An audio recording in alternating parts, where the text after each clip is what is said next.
Alrighty, welcome to the Weaviate 1.31 enablement session. My name is JP. I work in the developer experience and education team, and I've got Marion as well. So she's normally hosting these sessions. So I've kind of, well, it's really nice to have her. And this time we're gonna get her to do a demo as well, which is like pretty exciting for me anyway. So we've got a few really exciting features for 1.31.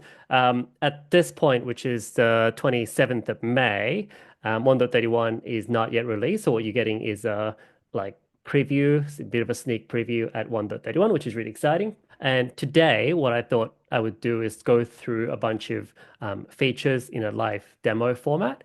Let's get underway and maybe we'll have a look at some of the key features before we sort of start to talk about them in detail. So these are, for me, the top four things we'll talk about, which is MUVERA encoding algorithm for multi-vector embeddings. So the motivation behind that feature is that we've recently added these what's called multi-vector embedding models, and they're really exciting. And MUVERA allows you to use them a little bit more efficiently because they tend to produce quite large vectors and so on, as you'll see.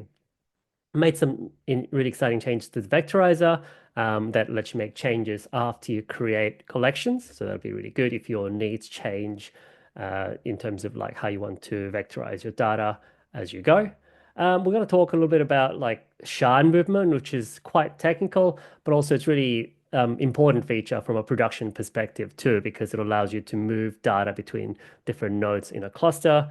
And we'll talk about HNSW snapshotting, which is really a performance-oriented feature. So it's really under the hood, but it allows you to basically spin up Weaviate faster, and it's a feature that will be more important and more visible as you have larger and larger clusters. Cool. I've got a notebook here, as you'll see, so we'll go through some of these demos and we'll talk more about these features more concretely. And after I'm done rambling at the end of whatever amount of time, Marion's also going to show you some of the really cool features that we have on Weaviate Cloud Console as well. So yeah, there's a lot going on today. So what I've got is a few a local Weaviate cluster running. So I've connected to it here. And as you'll see in next cell, we're running 1.31 and it's a release candidate. So it's a pre-release version, as I mentioned, and I'm running a pre-release version of the Python client as well. One interesting kind of tidbit in this setup is that I've got a 3-node cluster running. So it simulates like a production cluster with multiple nodes running, rather than just a single instance of Weaviate or single node instance of Weaviate. I'm really excited to talk about MUVERA, so let's start with that. And maybe we can step back a little bit and talk about multi-vector embeddings. I talk about when we talk about multi-vector embeddings, it can sound very technical, but so what I thought what I would do is to share a sort of more concrete use case. So here's some images from a recent talk that I did, on a Weaviate Roadshow. So this was a talk that I did on multimodal embeddings and how we can use them in Weaviate. So, so here's an example of how RAG works with multimodal data on the top left. Example about what multimodal embeddings do, which is that to embed images and text in the same model, in the same space, so you can search them together. And of course, what that allows you to do is to retrieve images or even sounds using text and vice versa. And one of the key points with this talk was that, hey, we actually have multi-vector embedding support from Weaviate 1.29, including multi-vector, multimodal embeddings, which is really cool. So that was a talk that I did. A problem that I personally have a lot is that I have all of these slides, I do talks and presentations and so on. And I can kind of not often remember when I did what and what slides I have and how to go about looking for them, right? So how can I, without, spending a lot of time indexing this and making notes about, what's where, and given that my memory is not amazing, how do I search through these, right? So, well, as it turns out, this thing that I talked about exactly in terms of multi-vector, multimodal embeddings is exactly the solution for this problem. So here I'm just going to add, create a collection, and you can see what I'm adding is a multi-vector collection with the multi-vector embeddings. And what I'm doing is actually I'm just loading literally the images from the slides. And I've actually got pre-generated embeddings here. And I'm just going to load those into Weaviate. So I'm just going to run those cells, and you can see it's iterating through 60 or so slides from that particular presentation. And I'm adding the vector and literally the image.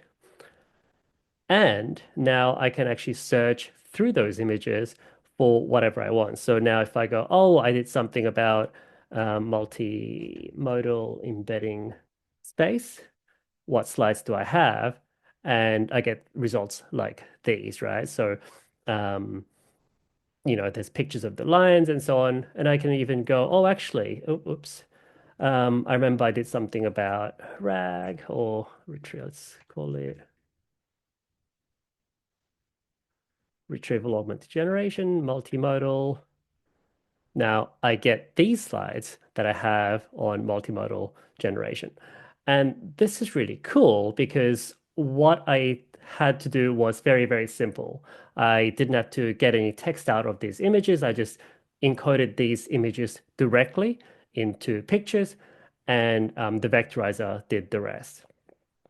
So one of the magic around this type of embedding is to use something called a multi-vector embedding. So this is a little bit of a recap on what multi-vector embeddings are. The key difference is that, the types of embedding you might be used to are just one vector per the thing that you are embedding, right? Like a bit of text or like a bit of image, like you saw.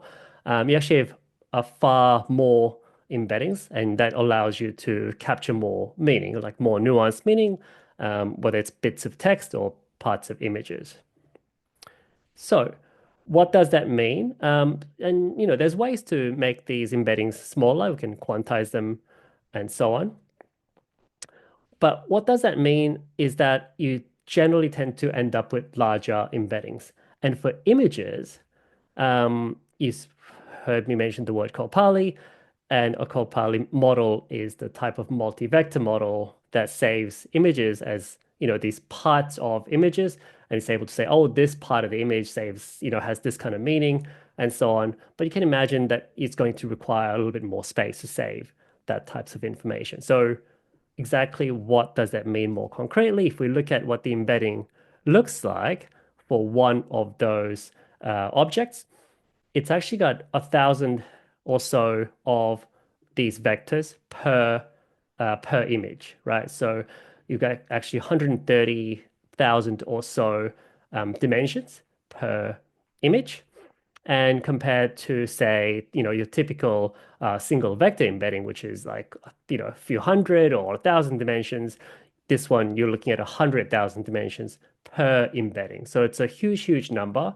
And that means, of course, you're going to need a lot more space to store them, but primarily and more so, you're going to need a lot more space to load them into memory, and that's going to lead to increased costs and so on.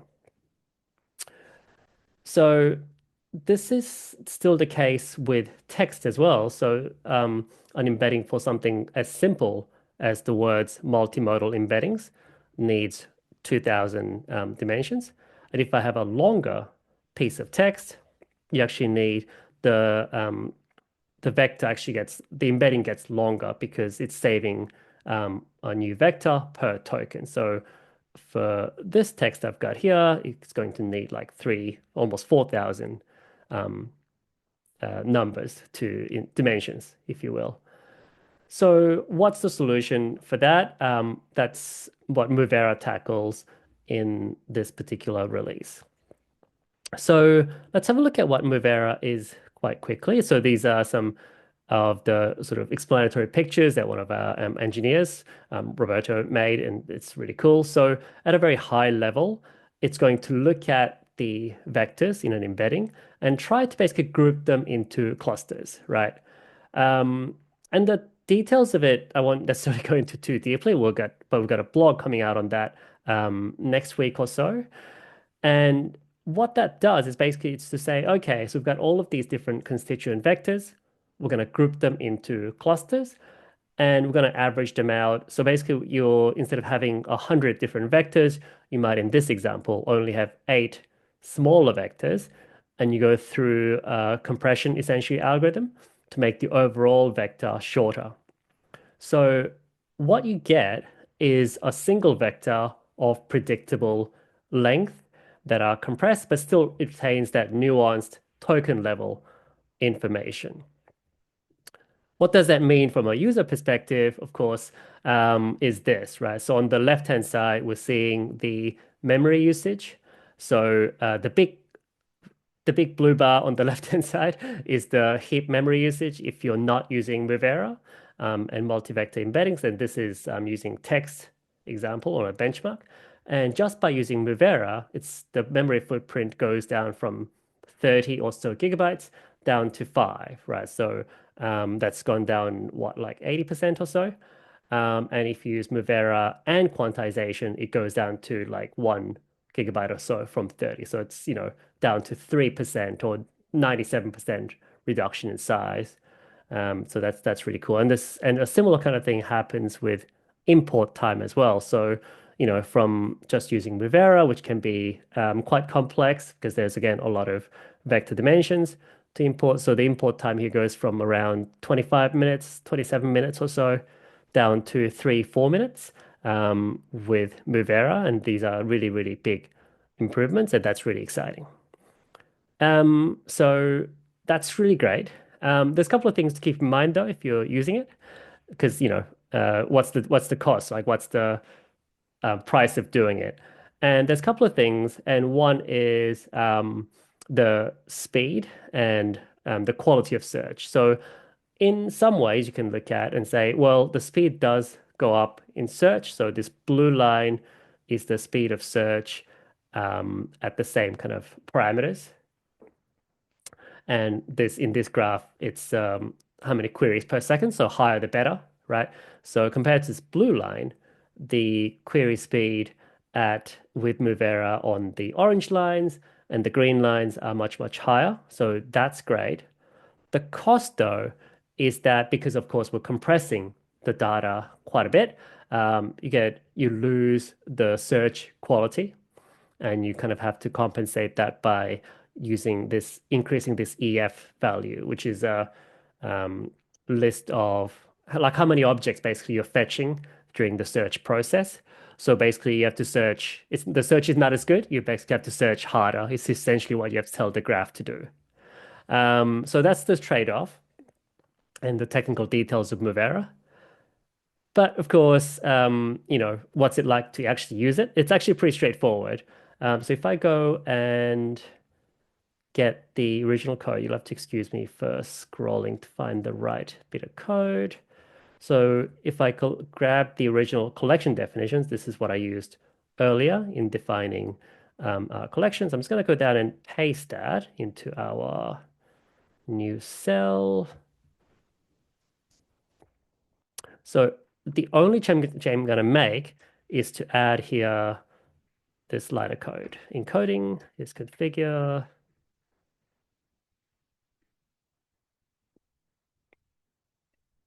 So this is literally the only line of code that I'm going to add to enable MUVERA.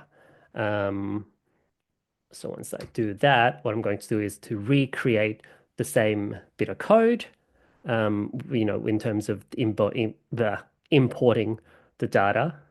Like I'll do that here. So I've just copied that from before. This is the exact same code that I ran to import the data. So you can see I can iterate through the code. And if I run the same search query, let's run the same query just to show you that this works. There you go. I get basically the same. I think that's the exact same result when I say how RAG works. And I can even look for objects I haven't tried this before, so I'm actually just going to look for the word lions. This should work. There we go. So I found images with lions in the picture. I guess the word lion appears here as well, but I think this works as well. Yeah, because I've got slides with my name on it. It's able to find me. So if we can do all these things, searching for the content in images. I'm actually building a slide database because it's useful for me for something like that. But so MUVERA is a really, really cool technique that allows you to use these state-of-the-art multi-vector models, some of which are multimodal, without sort of like breaking the bank in terms of the resource requirements and so on. Cool. I'm just going to change that so I don't leave my very narcissistic search for myself here. There we go. And if I go look for multimodal search, one of the suggestions is one of our last slides where it says, hey, if you want to learn more, you can look at Weaviate Academy or Deep Learning AI to learn more about multimodal search. Cool. So that's MUVERA. Let's talk a little bit about the vectorizer changes. If you've used Weaviate before, you probably know that vectorizers, built-in integrations from Weaviate, so it can generate vectors without, a lot of difficulty in, manual work, contacting APIs and so on. So this is probably typical vectorizer, sorry, workflow that you're used to. You have some sort of properties. And from some of those properties, you say, oh, I want to generate a vector from the title and the body, or maybe I just want to generate a vector based on the title and so on. So you create this vectorizer, and then you have a configuration where the vectors can be generated based on your configs, whether it's the default one or this new title one. The previous limitation with this approach was that you couldn't change this configuration, right? So once you defined your collection, and then you're like, oh, actually, our users want to search by just the body alone or some other property that I have, but because I haven't defined it at the start, I couldn't do anything about that. But now you can, which is the great news. So this new method called add vector will let you add a new vectorizer configuration, which is really, really cool. So and the parameter here is exactly the same as what I would define up above in the original vectorizer configuration, but I've got a new name because obviously it's a new property and whatever source properties that it's going to come from. So if I run that, now I've got a different configuration for that collection where now I'm going to have 3 vectors per object. So I had, I think, these 2 in the original definition, and now I've added this body only vector to reflect that how actually that's what I want to do. And just to prove to you that this has an effect, here are some arbitrary objects. I'm going to add that to the collection using this insert many function. And if I just grab a random object to see what that looks like, you can see that there are multiple vectors. I'm just showing the first few numbers from each vector, but you can see that there's like distinct dimensions or different numbers basically, right? Because they're capturing meanings of different things. So here's a vector for the body. Here's a vector that's based on the body and the title. And here's a vector that's based on just the title up here. One thing I will say here is that the order in which we do this matters. That is to say, if we create the collection, and quite often quite often what you'll do is create the collection, work on it, as in you'll insert some objects, and then later on you might go, oh, like my needs are now different. I want to add a vector and then do something. In that particular case, you'll notice that the existing objects that were added before I added this new vectorizer only has these two vectors, right? And that makes sense, I guess, in my view, because if you have a million objects or so, and then you add this vector, it could be a dangerous operation where if you have 100 million objects, and then you add this vectorizer, you might not want to trigger re-vectorization of those, 10 million objects. So this was a very deliberate decision to do so. if you do, on the other hand, go, oh, actually, I want to re-vectorize all of those objects, you can definitely do that by adding the new vectorizer and either updating your object or reinserting them. And you can do that by when reading the objects as they exist and then inserting them again and just reading the vectors back in, and your Weaviate will re-vectorize those objects. So yeah, that's a really cool development, and we're actually making some additional really exciting changes from a user experience perspective there. And there was a comment actually about, oh, will we be able to perhaps delete vectorizers in the future? So I think that's something the team's looking at as well. I think that might have been from you, Marion, if I'm not mistaken. Yeah. Um, so that's really cool. Okay, so I won't go too much longer, Marion, I swear. I want to give you enough time. So let's talk a little bit about how moving shards in a database. Um, so I want to maybe talk a little bit about the motivation for when you might want to move shards. But even outside of talking about shards, these are perhaps some of the challenges that you might come across when you're dealing with a database. You might want to, for example, tune performance in a shard because, hey, you've got a database with multiple nodes in it. And you realize actually some of this data is in very high demand. So if I had more copies of it across my database, you can distribute the load and make the queries faster and so on, right? Because you can spread the demand. And some of the other concerns might be literal like space constraints. So if you can move shards around, you can free up space in certain nodes. And if you actually want to maintain nodes, you can, do operational things like do maintenance, upgrades, or you can even decommission certain nodes without having to take the service down at all. And you can do other things like, oh, I have certain nodes that are perhaps different kind of system capacity or with the different specs than certain nodes. And you go, actually, I'm going to move these nodes or these shards to sort of like cheaper nodes, basically, like lower cost nodes, or vice versa.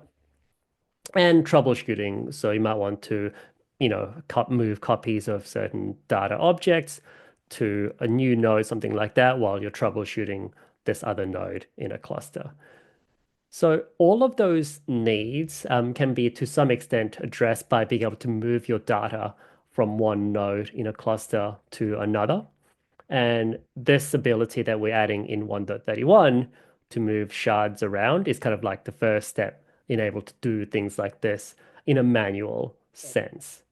So I'll talk a little bit about that. And if you're kind of new to, like I was not that long ago, about the idea of shards and so on. And so when I talk about a shard, I think about it as kind of a mini database. So it has its own indexes, so you can look up data fast and you can quickly.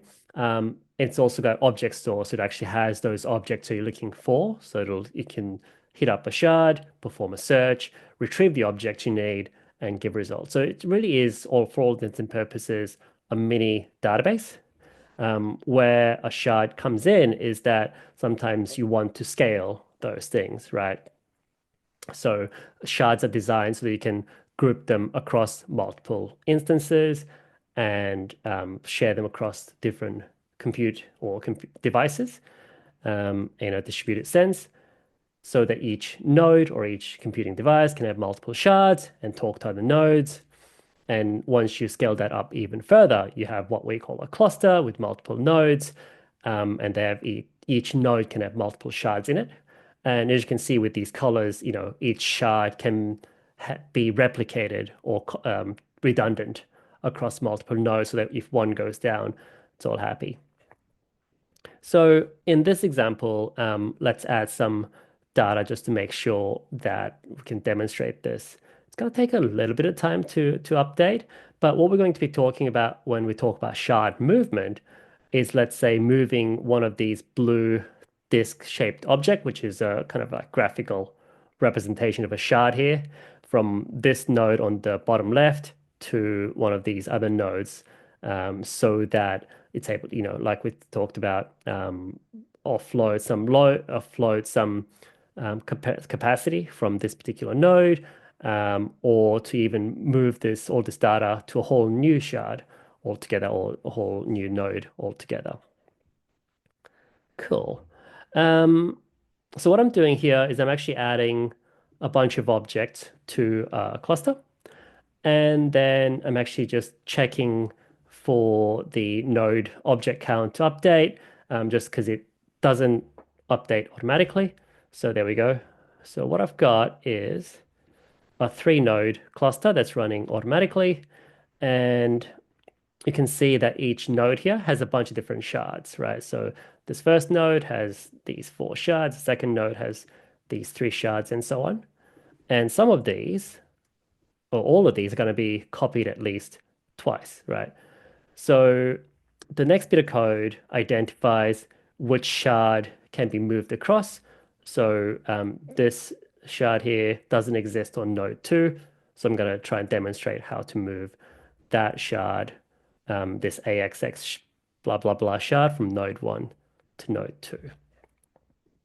And don't worry about the syntax too much, but I'm using just the request library and using the REST API directly.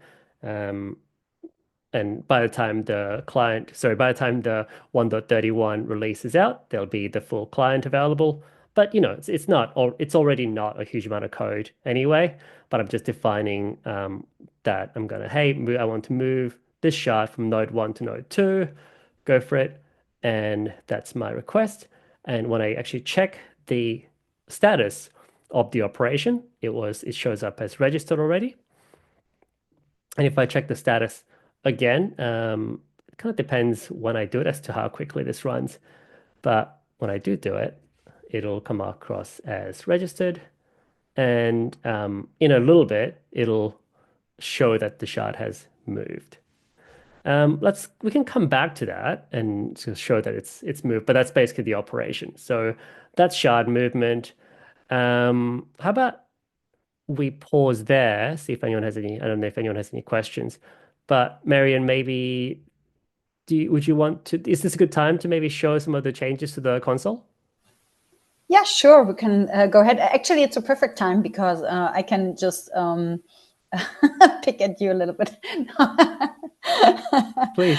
I haven't seen, not picking in that sense, right? Just like making it a little joke. I like that you actually inserted like data into your database through code.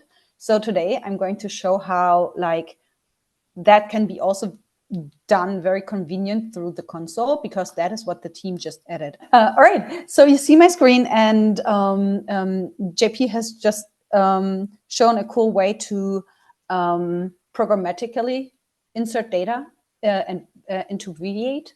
But there's also now a new way inside our Cloud UI console. And I thought this is just this feature was just released, I think, 2 weeks ago, like not long ago. And they're still working heavily on it to refine it and to improve it. So we are really like, you're really seeing like one of the first versions. And I just wanted to show that to you. So I created a sandbox cluster inside like my own account, right? This is like a free Weaviate Cloud account. I just set this up for personal playground reasons, and I created a free sandbox cluster. I called it Release Highlights because we are talking about Release Highlights today. And on the left-hand side navigation, now we can see, and let me show you like a couple of details about that cluster. I am on version 1.30.4. And the rest is like cloud regions and not important for what we are doing today. But you can see in the console, I can show you the exact same thing that JP just showed you in his in his GitHub repo as well. So we do have on the left-hand side now a new service called import. And inside my, just to show you that I don't have any collections inside my sandbox yet, because I literally created this like half an hour ago. There are no collections defined yet, right? I could create one right here, but I don't want to because I have prepped a couple of spreadsheets, comma-separated files in order to do so. As you can see, I do have 3 files. One is having 10 objects, and it's kind of a Jeopardy question and answer data set. Then I have a movie set with over 4,000 objects, and I have like a synthesized feedback data set.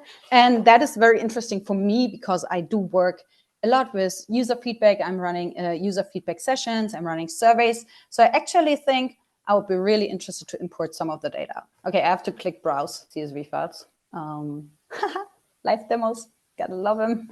All right, so I have this feedback file. So I'm going to open this, and it found my file. So I click Next.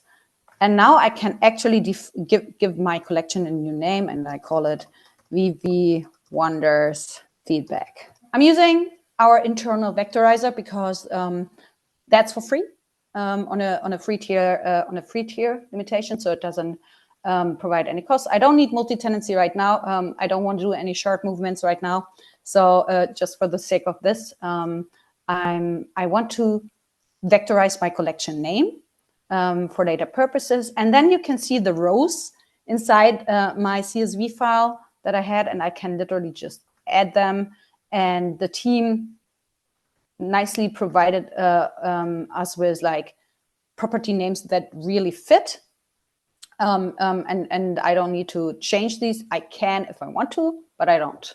There is a little vectorize toggle, which tells me once I want to work with that data out of that data set, what properties are actually vectorized, right? So which properties can I query against? I just want to query everything there is because I want to get cool insights out of my data. I can see there's a feedback date, and just for you to understand what I'm importing here, let me actually show you the feedback. So, you know, like people with names and IDs, which is all synthesized, right? This is like all fake, have been giving feedback. So they have rated VV Wonders and have given titles and descriptions, and they gave it on a specific date. I know that, for example, the feedback date is actually a date, and I know the customer ID in my examples are strings, so text is fine, but the rating is an integer from 1 to 5. So let's go with an integer. So what's super cool is, in case I don't I just lost track like which kind of things I added, the preview is just showing me, okay, what did I add? So if I take off, for example, this last name, you can see the preview will show I just import like the first name, right? And the last name appears to be able to be added again. So I want to edit again, and here we go. It's added again inside the preview, and it also shows me what kind of data type it will be imported into, and if it is vectorized or not. So I can double check. Okay, do I have all the fields that I want to import from my data set into Weaviate? And now that was long talking for just pressing submit. Let's see what happens. Okay, that was quick. I landed in the Explorer tool. It literally just took me from the import screen to, hey, let's check if everything got imported correctly, right? And I see there's a total object count of 100. So I know all of my rows have been imported because my data set just had 100 lines. And we can just to show that to you, I scroll down, here we go, it's 100, right? Because the first line is the header line. Okay, and then I can see it has 7 properties. I don't even have to count. You see, it tells me I have 7 properties. That's basically what my data set has, right? 1, 2, 3, 4, 5, 6, 7. And then what I really find very interesting or very cool is that when you hover over one of these properties, it actually tells you what kind of data type it is. So I see, okay, my feedback rating is actually an integer type versus my feedback date is a date, right? So yeah, that's pretty much everything there is to the import tool. We can go a little bit more complex and upload even larger data sets. But I don't think it's necessary right now. But I want to just dip our toes into what's actually possible, right? So I have another collection called import tool. And let me just go to the Explorer. You see, to show you that this is actually very much what I just did, right? I have a proper, I have a collection called Jeopardy, which has only 3 properties. Then I have a collection Movies, which has 14 properties, and one VV Wonders feedback, which has 7 properties. So this is what we just imported, right? The VV Wonders. So I've created a Google Colab and said, okay, I get a lot of feedback every day, and it's very hard to summarize my feedback or to get like super cool insights out of like, let's say 100 different survey fill-outs, right? So I said, okay, why can't I use Weaviate agents in order to get like more insights out of my data? So what I'm doing here is I'm installing the agents client.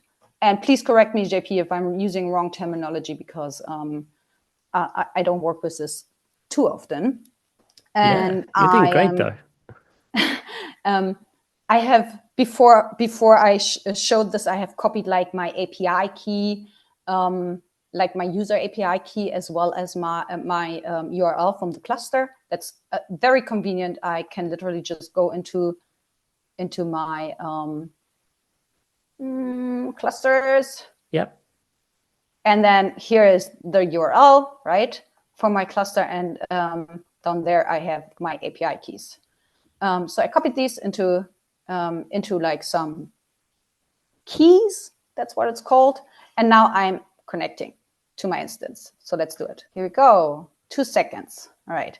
To check if I have really connected with my instance, I'm just going to run like a couple of metadata and see. Let's scroll down.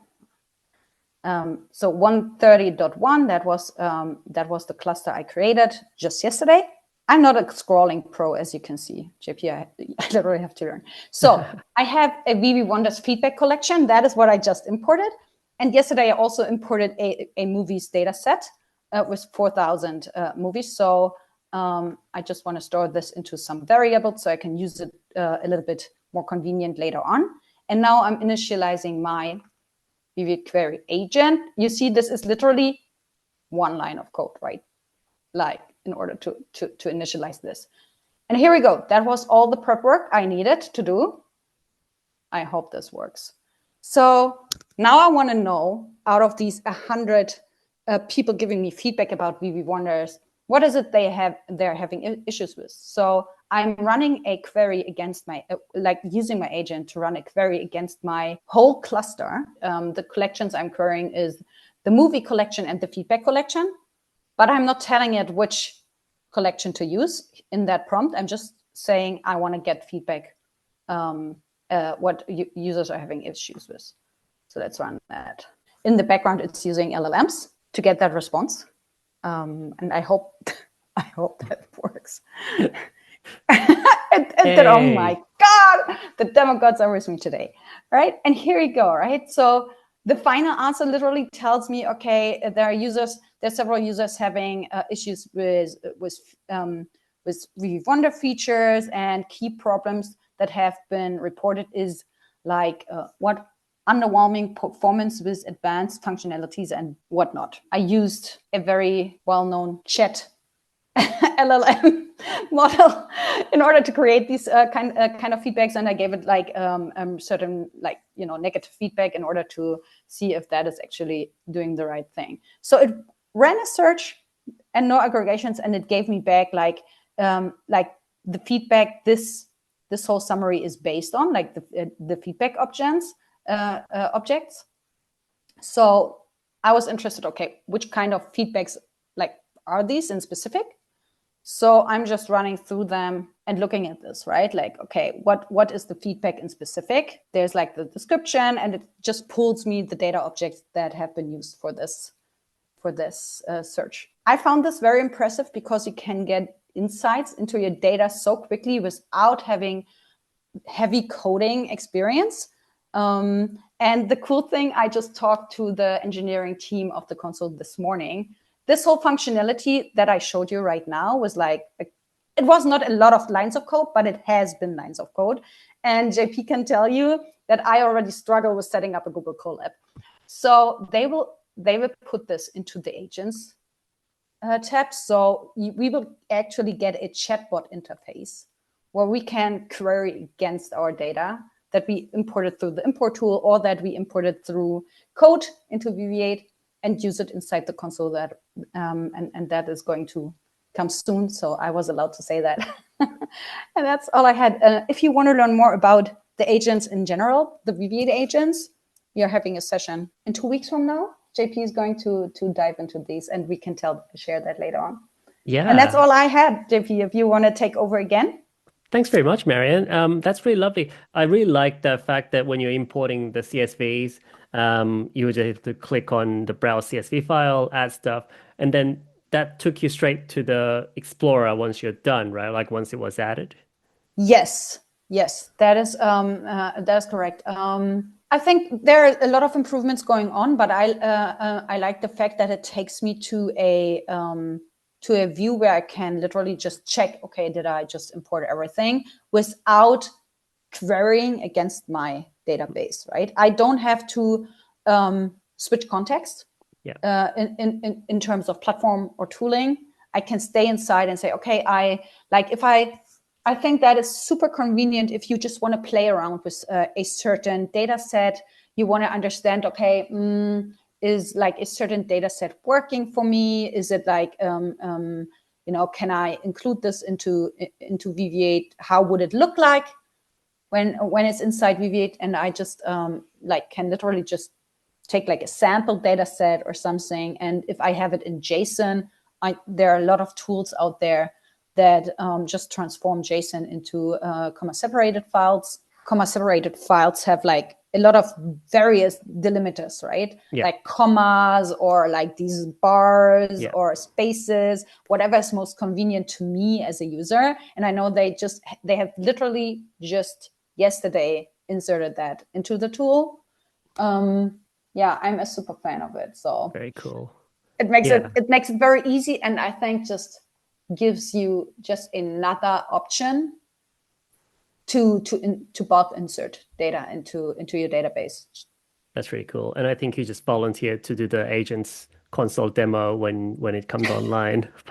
Yeah, I mean, I have seen a sneak preview from the engineering team, and it's very exciting. So, but I really have to admit that putting this into code was very easy for me. Yeah, I really like the query agent because, we can look through the data really without having to worry about the database syntax, which is like just kind of a way to do the job.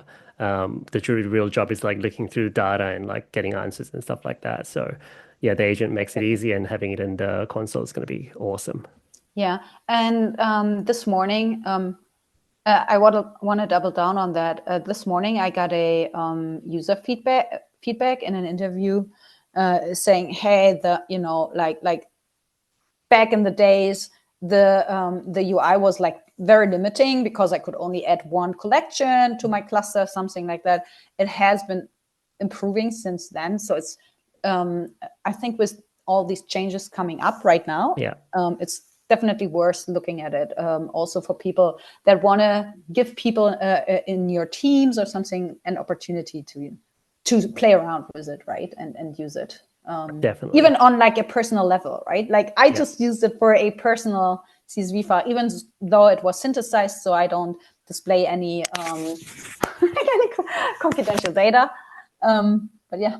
Cool. Oh, actually, I've been talking to one of the viewers on the chat, and I thought I might. So the question was, I guess, I'm not sure if the chat plays back if we save a video or not, but the question was really around how moving the shards affects the replication factor for each cluster. So maybe what I would do is I can just go back to my screen and we can just talk through that because I glossed over it quite a bit this time.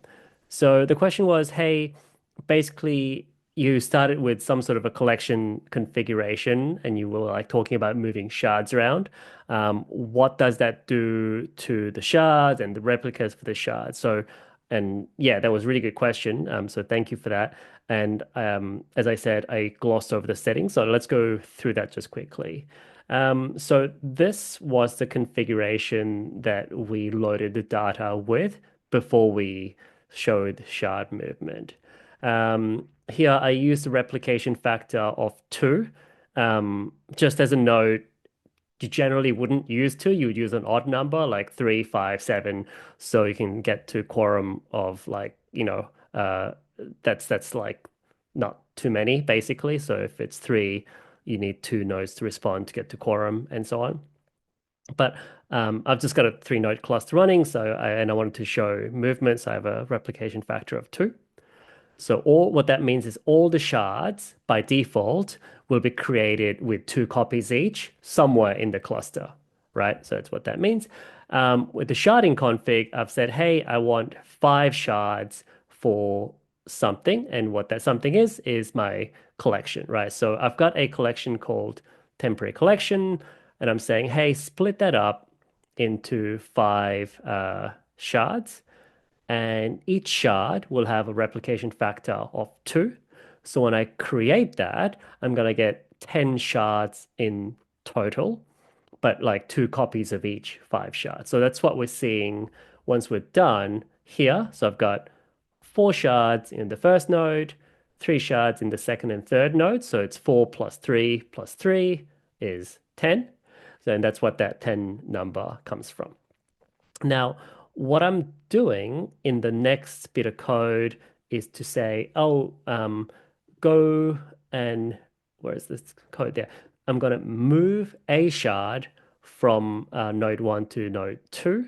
So that's not going to change the overall replication factor, right? Because I'm just moving it from one to the other. But if I had used copy, what that would do is to say, I'm going to now end up with 3 copies of that shard across my cluster. So what I would advise is, okay, so that's the current code. And there's a couple of things to know, which I mentioned to the user, which is that, hey, this feature is currently experimental, which is what we kind of try to highlight here. So I definitely would say don't use it in production because it's kind of like we look at it as our first step towards introducing this type of functionality. Um, and this is like the first step towards doing that. So it's one that it's experimental. And the second part of it is that it's really about moving existing shards, not yet about splitting up like or resharding basically your data, right? So the ability to move shards at the moment requires for you to have set up your collection so that you have enough bits and pieces to move around, right? So that's what that configuration is. And once you have that, if we go and make a new copy of a shard on another node, you're going to increase the replication factor. So if I move this shard here, I'm going to go from a replication factor of 2 to 3, but only for that shard, right? So I'm going to have a collection that's created into 5 bits. The rest of the shards, there'll be 2 copies each across my cluster. But this one that I've specifically copied is going to have a replication factor of 3. But if you want to do that, you can, I can go across and make a third copy of all the shards and distribute that across my nodes. And then I'm going to have this happy 3-node cluster running basically a 3 replica like shard configuration everywhere. So that's the status of that.